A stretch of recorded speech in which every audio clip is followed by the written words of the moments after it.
I know it's kind of early to do another unboxing video after I did Persona 5, and I haven't stopped playing Persona 5 for quite some time.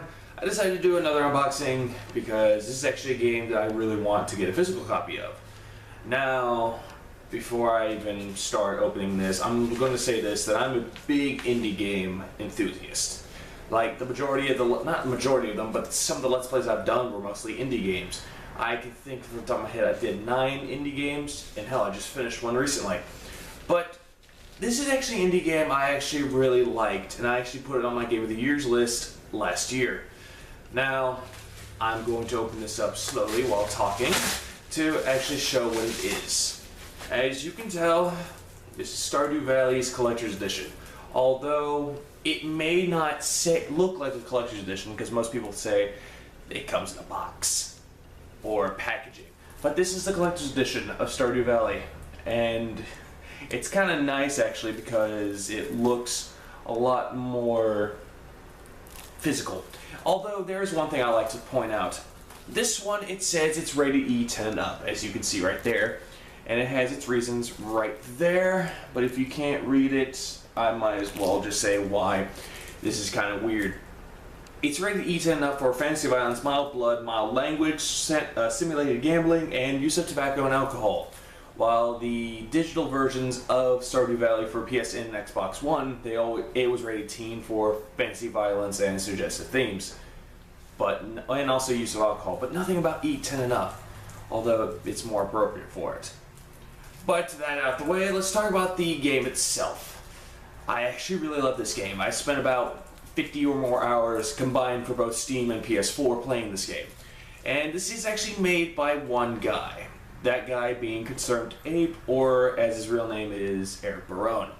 Eric Barone, the reason why he made this game, I'm sorry I'm kind of stumbling about that, but the reason why he made this game is because he wanted to make a game that was a little bit better than what Harvest Moon is doing right now. He claims that Harvest Moon kind of deteriorated after Back to Nature, which I kind of disagree with that statement. I think the series went downhill as soon as it went to handhelds like for DS and 3DS and all that. But even though most of those games aren't terrible, I think that the worst one was a Lost Valley because it tries to be like Minecraft. But anyways,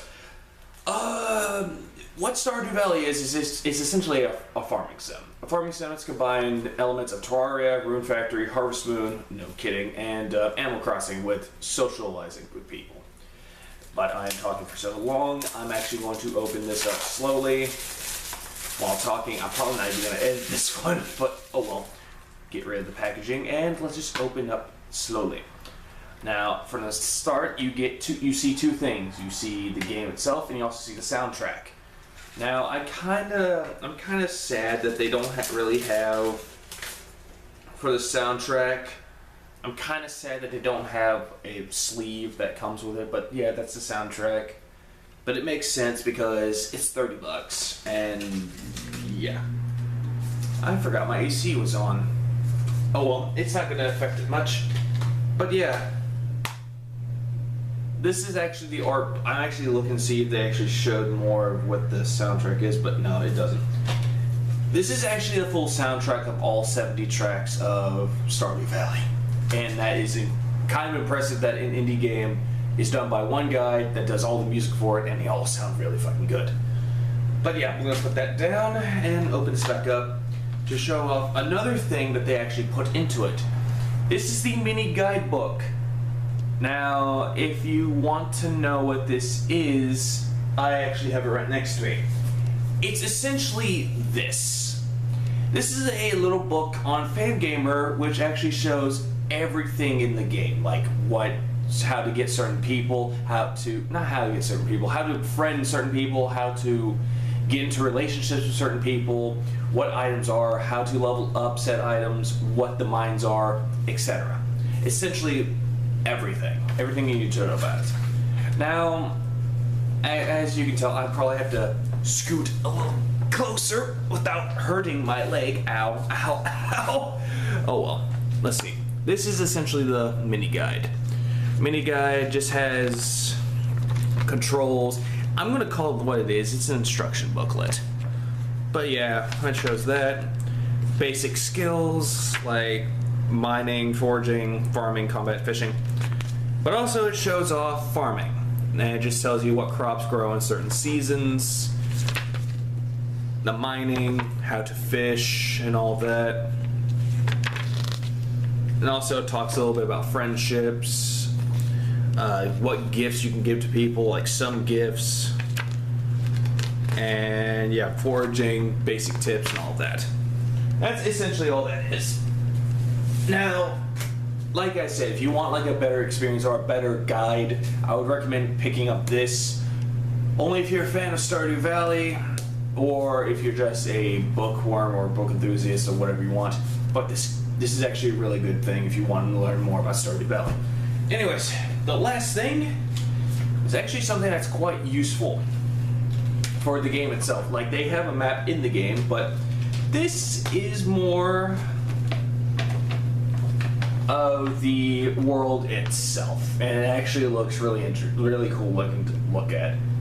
And yeah, this is actually done by the same people that made the artwork for the guidebook. Because yeah, anything for Fan Gamer that they made is really good. But yeah, overall, is this actually worth the $30 plus tax? Honestly, it was really good when it was $15 on Steam and PSN and Xbox One. So yeah, this is actually a really good game, a really good indie game. If people have played it and loved it, they can see why I put it as my game of the year of last year, along with Pokemon Sun, but this one was more on the list. But yeah, if you're actually interested in getting the game itself, if you want the Amazon link to it, I'll link the PS4 version of it. If you want the digital version of it, I'll link PS4, Steam, and Xbox One if you want to. And if you also want to get this book right here, kind of a plug for Fangamer, but if you want to get this book, I would recommend getting so. I'll actually link it too. So yeah, as an indie game enthusiast, it's a good find. It's actually really good to have a physical copy of an indie game I actually really like. Although I wish they could do the same thing for like Bash and Transistor, put those together, but no, they're going to put it to someone else.